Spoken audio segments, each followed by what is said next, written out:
na raw. Wala kasi tayong stretcher, ma'am, baka matagdagan yung pila niya. Eh, saan ang gagawin ko? Nandiyan niya yung rescue para dalhin rescue ng kubuha.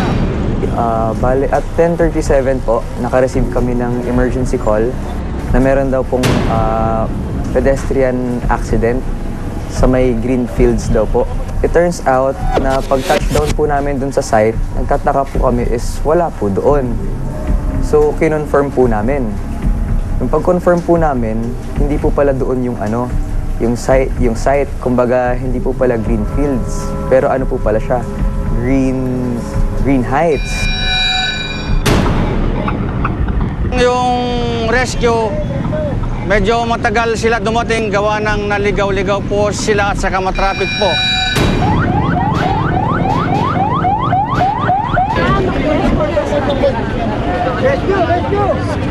Kung mapansin po nin doon sa pasyente namin is, bale, humihinga pa naman po siya. Meron pong dugo na lumalabas sa ulo. Meron po siyang laceration na kung tawagin namin na about 10 inches po. So, mahaba po iyon. Dito po sa may left na sa braso po, sibling may fracture po. Sa lower leg, meron pong open fracture na kung tawagin po namin. Ang case na po yon, yung po ang tinatawag namin load and go situation. Importante po talaga is yung patient handling. Kaya hanggat maaari po, hindi po namin pinapagalaw sa hindi po sa mga patient, sa mga tao po on site.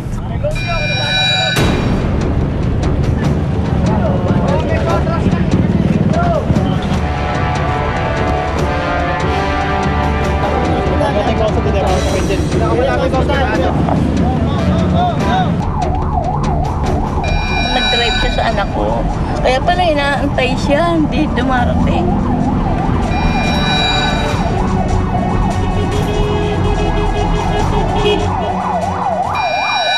Pag yung transport naman po namin is wala pa pong minuto. Seconds lang po, nasa hospital na po. Saka nag-insert din po pala kami ng oropharyngeal airway.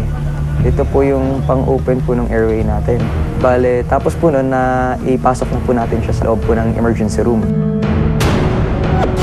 Bale, ang nangyari po kasi sa pasyente natin doon is yung dugo po, bumabara na po dun sa bibig po niya. So, ang tendency po, hindi po siya makahinga ng maayos.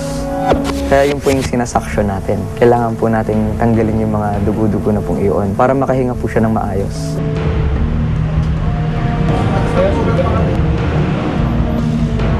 Yung sitwasyon po ng pasyente namin nung iniwan po namin sa emergency room is critical pa rin po.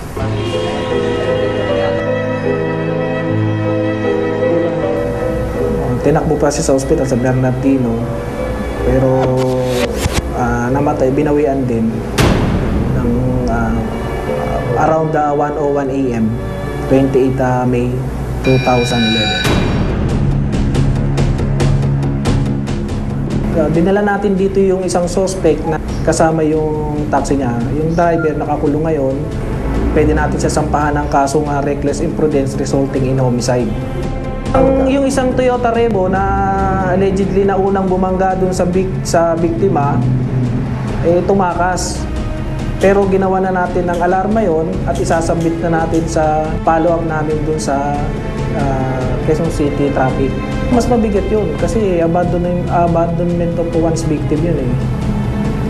So mas malaki ang parusa nun kaysa dun sa nabanggalang talaga. Yung sa loob ko, nasasakyan, bumangga sa tao, tapos dali-dali siyang tumakas. Tapos, siyempre, yung katawan ng tao, napunta sa harap ko, huminto po ako. Yun po, sakay din tayo yung mga pulis, hindi ako umalis.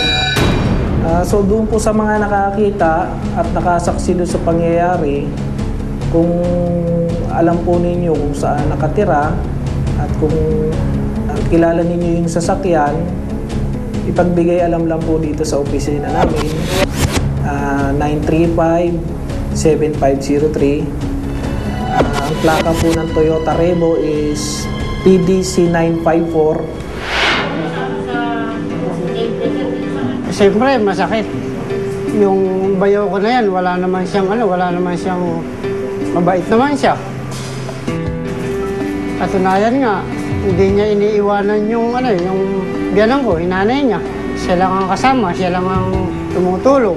Kung sino man yung nakasagasa sa bayaw ko, tulungan kami. Yun lang naman ang hinihiling namin, tulungan kami. Malaking bagay na yun.